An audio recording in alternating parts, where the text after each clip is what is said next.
JPSC प्रारंभिक परीक्षा की तैयारी करने वाले आप तमाम सभी स्वप्नदर्शी छात्र छात्राओं का मैं मृत्युंजय सिंह बहुत स्वागत करता हूं, बहुत अभिनंदन करता हूं। आज के इस वीडियो क्लास में आप तमाम छात्र छात्राओं का बहुत अभिनंदन है। हम लोग पिछले क्लास में भारत के जनांकिकीय प्रारूप पर चर्चा कर रहे थे। भारत के जनांकिकीय प्रारूप पर लगभग 7 से 8 वीडियो क्लास हो चुका था और ये टॉपिक समाप्त करने के बाद जनांकिकीय प्रारूप से अलग अलग समय में जो सिविल सेवा परीक्षाओं में जो प्रश्न पूछे गए थे उस पर हम लोग एक चर्चा कर रहे थे। चर्चा के दौरान आप लोगों के सामने हम 2 प्रश्न रखे थे और ये 2 प्रश्नों का उत्तर आप लोगों को कमेंट्स के माध्यम से हमें बताना था। बहुत सारे छात्रों ने अच्छा प्रयास किया था, उत्तर बताने का प्रयास किया था। प्रश्न थे जो पूछे गए थे आपसे, जनसंख्या के पिरामिड में कौन सा समूह आश्रित आबादी के रूप में जाना जाता है।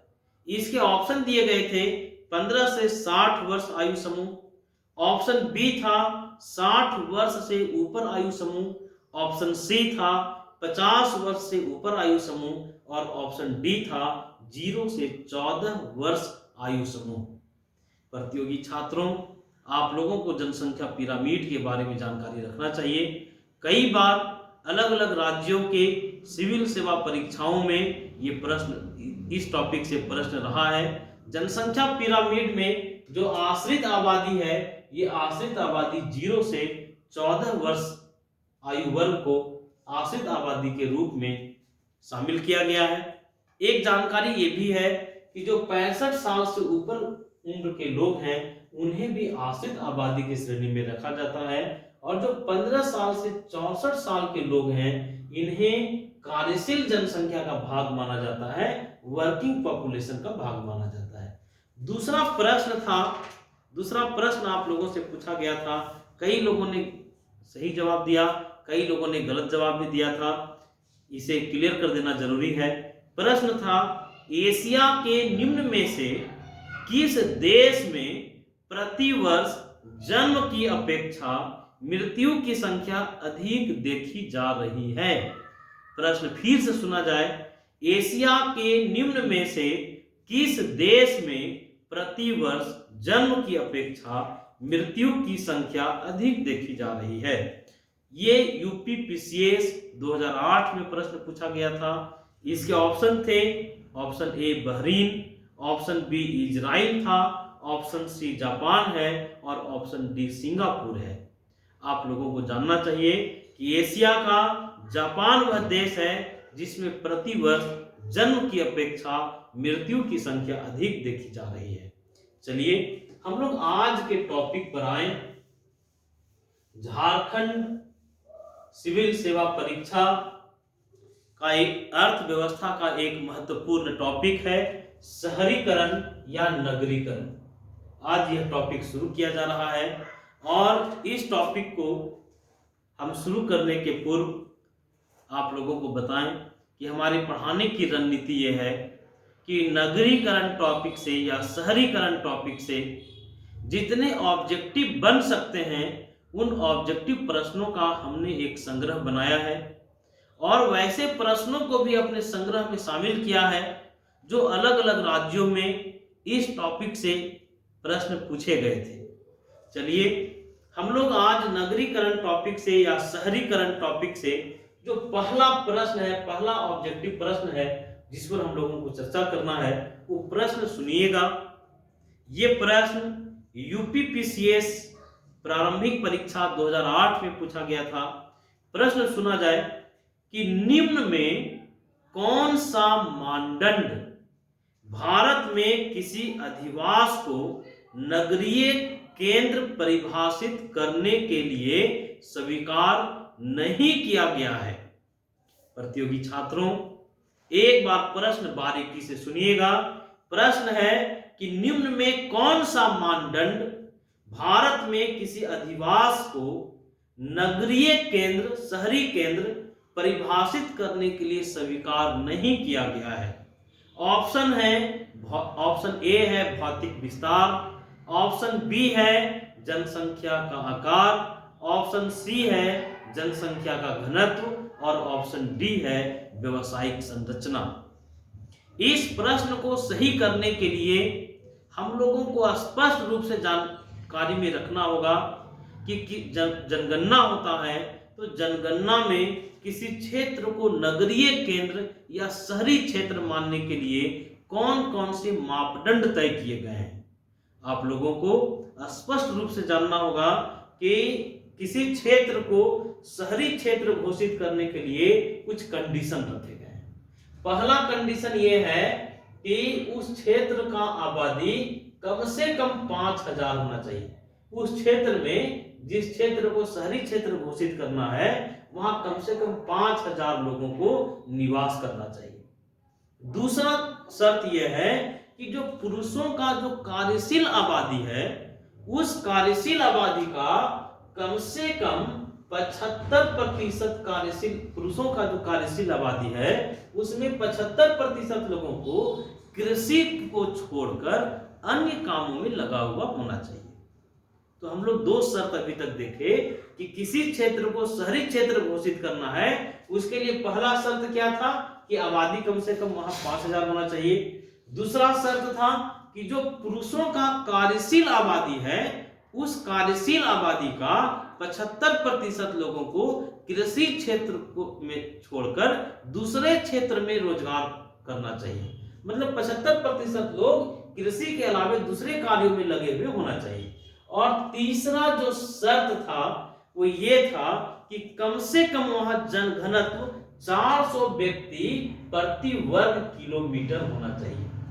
तो ये तीन शर्त है किसी क्षेत्र को शहरी क्षेत्र घोषित करने के लिए। एक बार ध्यान से सुन लिया जाए, हम रिपीट करते हैं कि सरकार जनगणना में किसी क्षेत्र को नगरीय क्षेत्र या शहरी क्षेत्र अगर घोषित करना है तो उसके लिए तीन शर्त रखे गए हैं।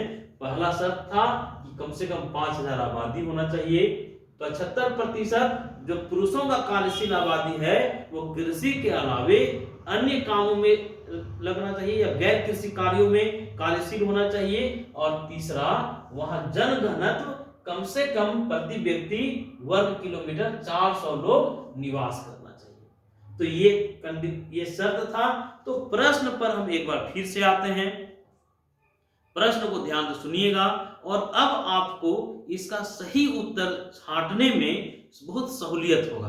प्रश्न था कि निम्न में कौन सा मानदंड भारत में किसी अधिवास को नगरीय केंद्र परिभाषित करने के लिए स्वीकार नहीं किया गया है।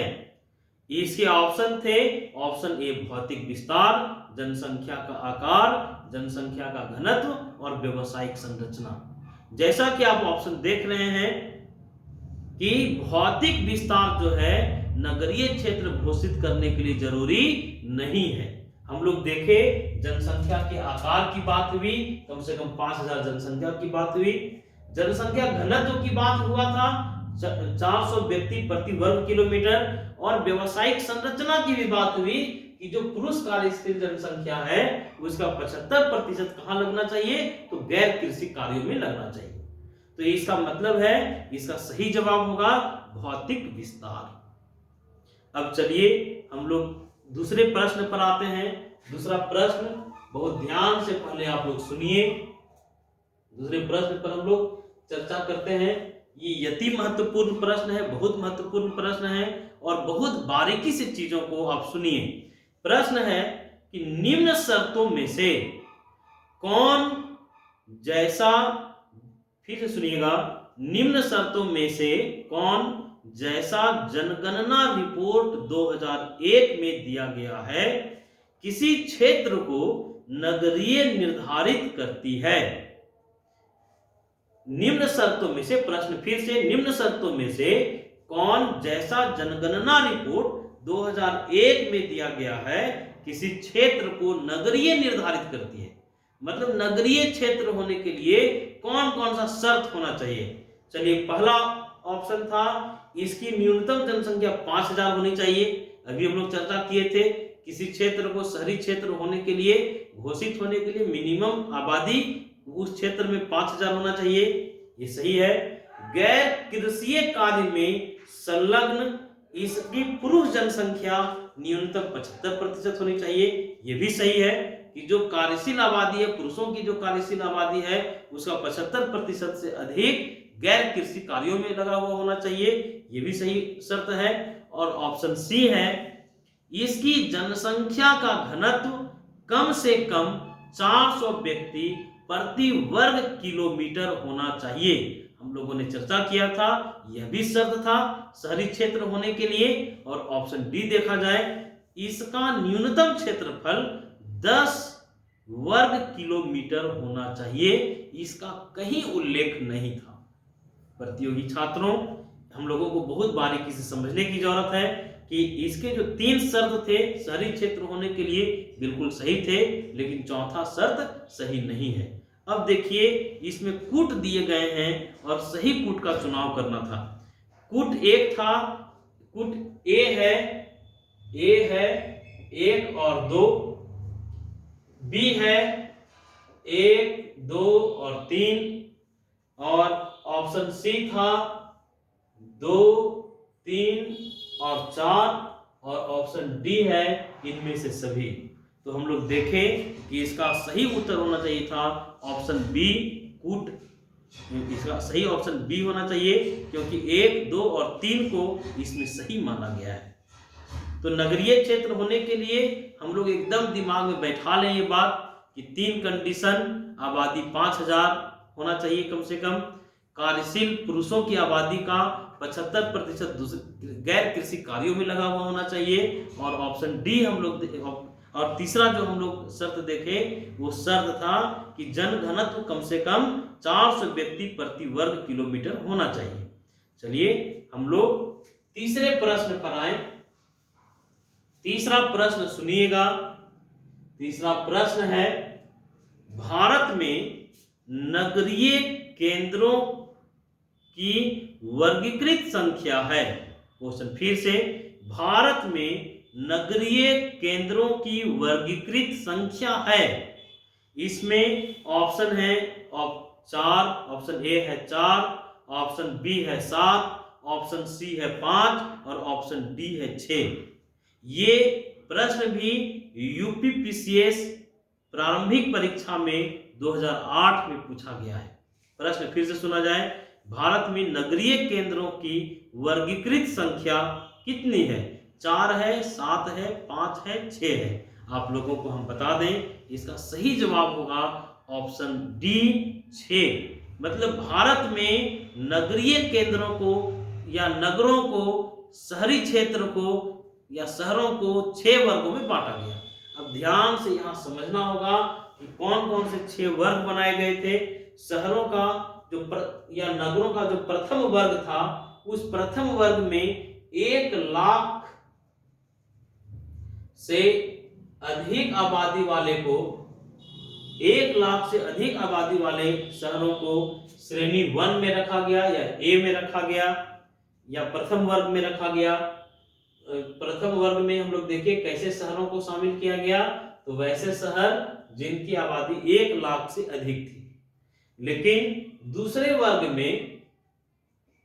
वर्ग में बात की गई, वैसे शहर इसके श्रेणी में आएंगे जिनकी आबादी 50,000 से अधिक होगा, और कितना तक, तो 99,999 तक होगा। हम लोग देखें दूसरे श्रेणी में 50,000 से लेकर 99,999 जिन शहरों की आबादी होगी दूसरे श्रेणी में रखा गया, दूसरे वर्ग के नगरों में रखा गया। और तीसरे तरह के शहर वे थे जिनकी आबादी कम से कम 20,000 से अधिक था। 20,000 से लेकर आबादी 49,999। तीसरे श्रेणी में कैसे शहरों को रखा गया, जिनकी आबादी थी 20,000 से लेकर 49,999। और चौथे श्रेणी के शहर कौन से शहर थे, तो वैसे शहर जिनकी आबादी 10,000 से अधिक थी और कम से कम कितना था, तो 19,999। तो 10,000 से लेकर 19,999 लोग जहां निवास करते थे वो चौथे श्रेणी के शहर में रखा गया। और पांचवें वर्ग में वैसे शहरों को रखा गया, ध्यान से देखिएगा, ऑब्जेक्टिव प्रश्न इसे कई बार रहे हैं, 5,000 आबादी से लेकर कम से कम 9,999 आबादी जहां था, उन शहरों को, वैसे नगरों को पांचवें श्रेणी में बांटा गया। और छठे श्रेणी में, जब छठे श्रेणी की बात करें तो 5,000 से कम, 5,000 से कम जिनकी आबादी थी, या कम से कम 5,000 आबादी। तो ध्यान से सुनिएगा, प्रश्न था भारत में नगरीय केंद्रों की वर्गीकृत संख्या है, यूपीपीसीएस का प्रश्न था।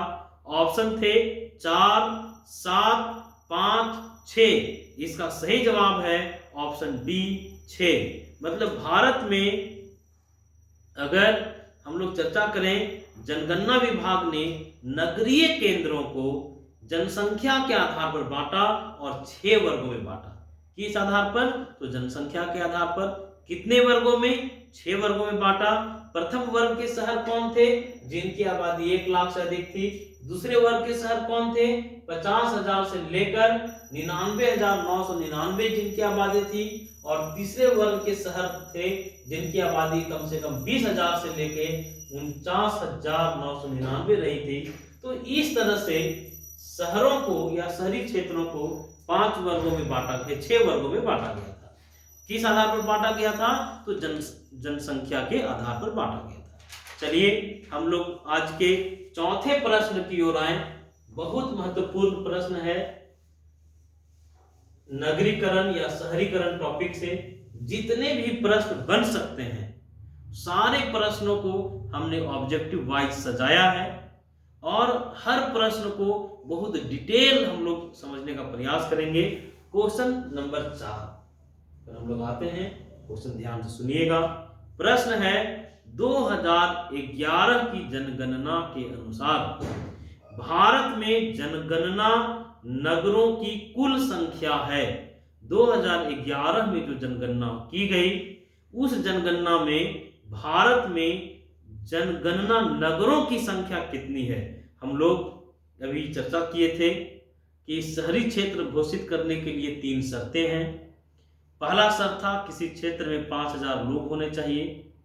दूसरा शर्त था कि पुरुष कार्यशील जनसंख्या का 75% लोग कृषि छोड़ करके दूसरे कामों में लगे हुए होने चाहिए। और तीसरा शर्त था कि कम से कम जनघनत्व प्रति किलोमीटर 400 व्यक्ति होना चाहिए, 400 व्यक्ति प्रति वर्ग किलोमीटर निवास करना चाहिए। ये 3 शर्त था। 2011 की जो जनगणना हुई थी उसमें नगरों की संख्या, जो ध्यान से सुनिएगा, कई बार अनंतिम आंकड़ों से भी प्रश्न रहते हैं और अंतिम आंकड़ों से भी रहते हैं। अगर अनंतिम आंकड़ों की बात किया जाए तो 3894 नगर थे। अनंतिम आंकड़े, ये अनंतिम आंकड़े के आधार पर हम बात कर रहे हैं। अनंतिम आंकड़े की बात किए 3894 नगर थे। लेकिन अंतिम आंकड़ों की बात किया जाए तो अंतिम आंकड़ों में ये था 3892। अंतिम आंकड़े की बात किए और अनंतिम आंकड़े की बात किए। अनंतिम आंकड़ों के हिसाब से नगरों की संख्या 2011 की जनगणना के हिसाब से 3894 था। अंतिम आंकड़ों के हिसाब से नगरीय क्षेत्र थे कितने, 3892।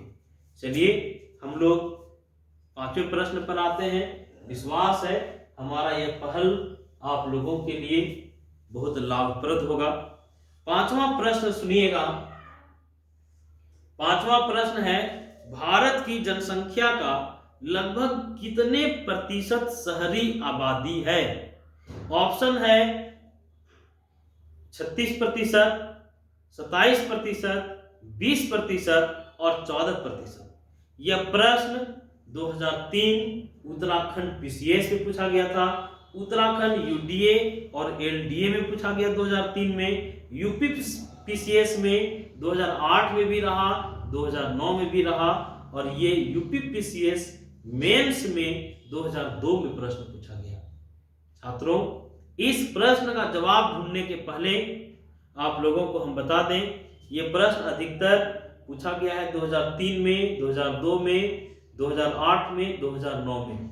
स्वाभाविक बात है, आप लोगों को अनुमान लगाना है कि इसका मतलब है कि ये आंकड़ा 2001 के जनगणना का होगा। प्रश्न है, भारत की जनसंख्या का लगभग कितने प्रतिशत शहरी आबादी है?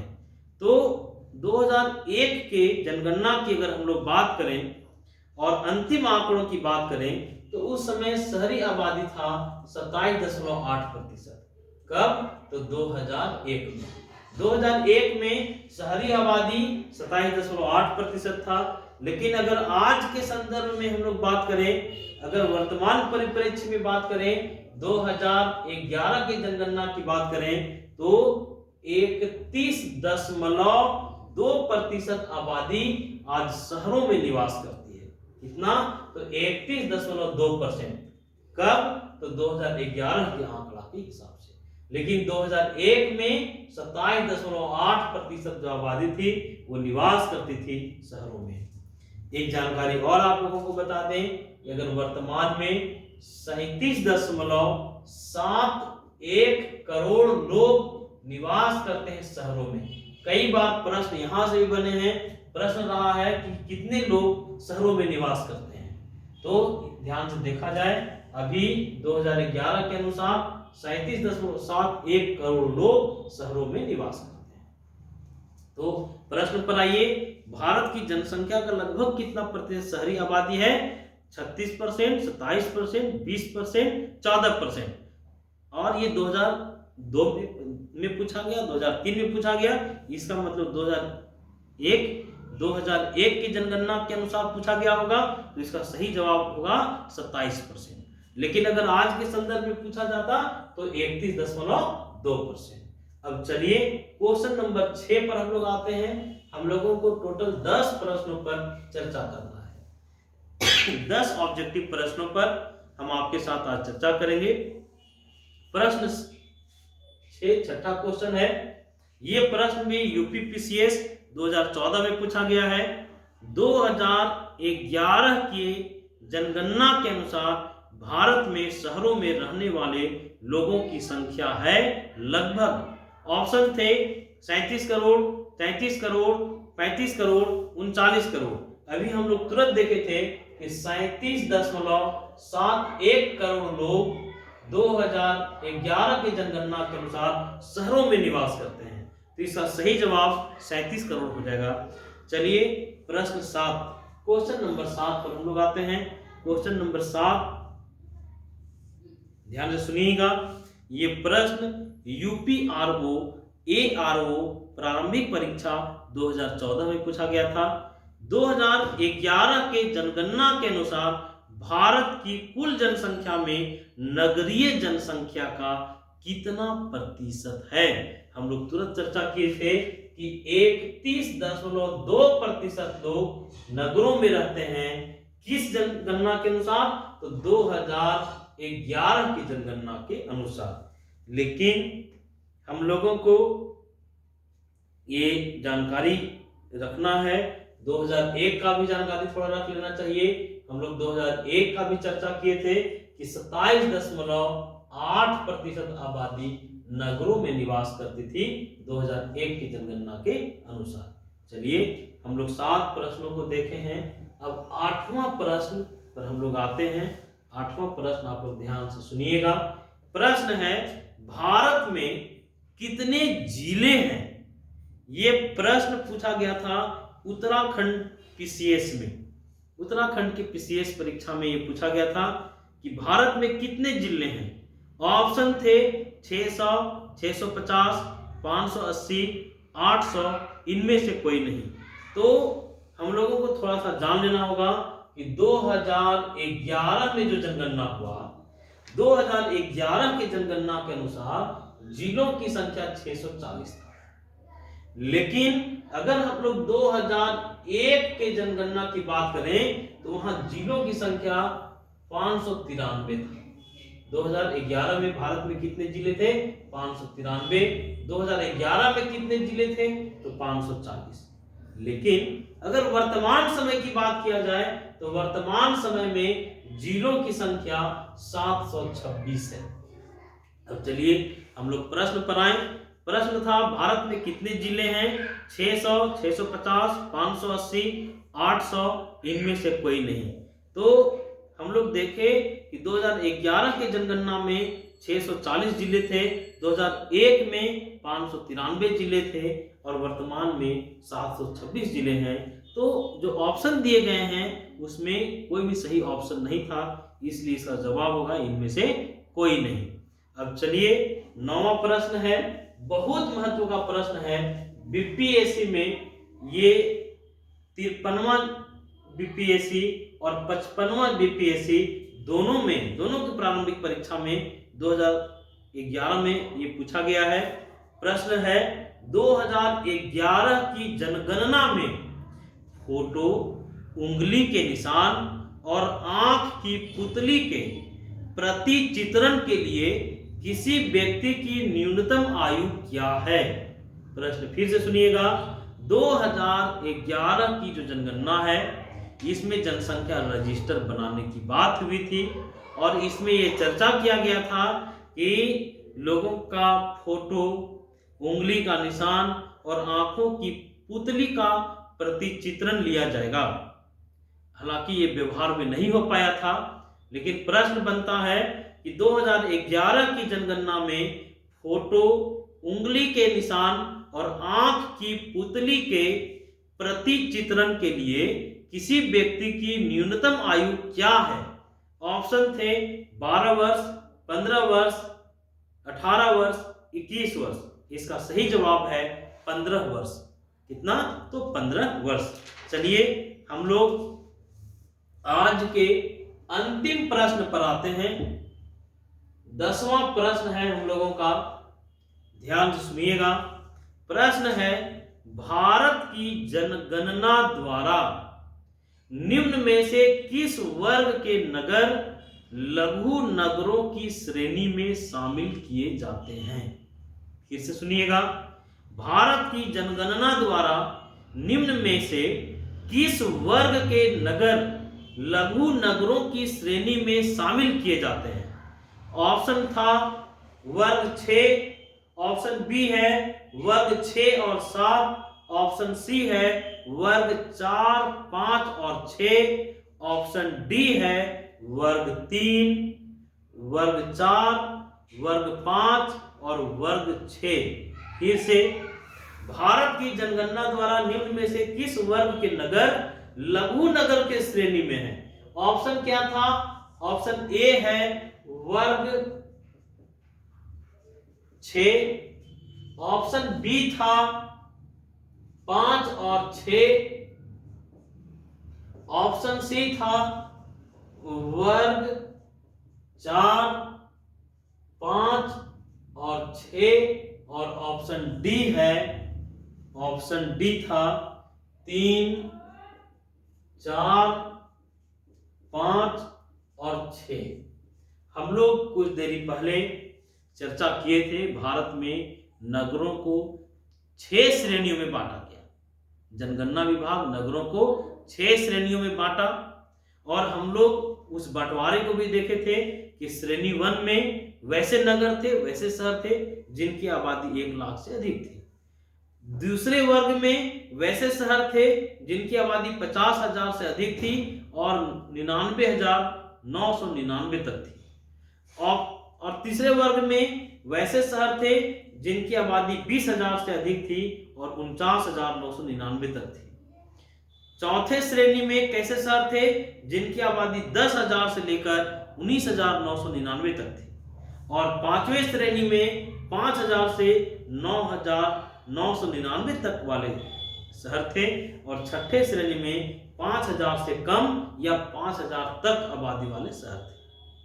प्रतियोगी छात्रों, हम लोगों को जानना चाहिए कि जो वर्ग 4, वर्ग 5 और वर्ग 6 वाले जो शहर थे, तो जान लीजिए 4, 5, 6, 4 में कैसे शहर जिनकी आबादी वर्ग 4 में वैसे शहर जिनकी आबादी 10,000 से लेके 19,999 तक था।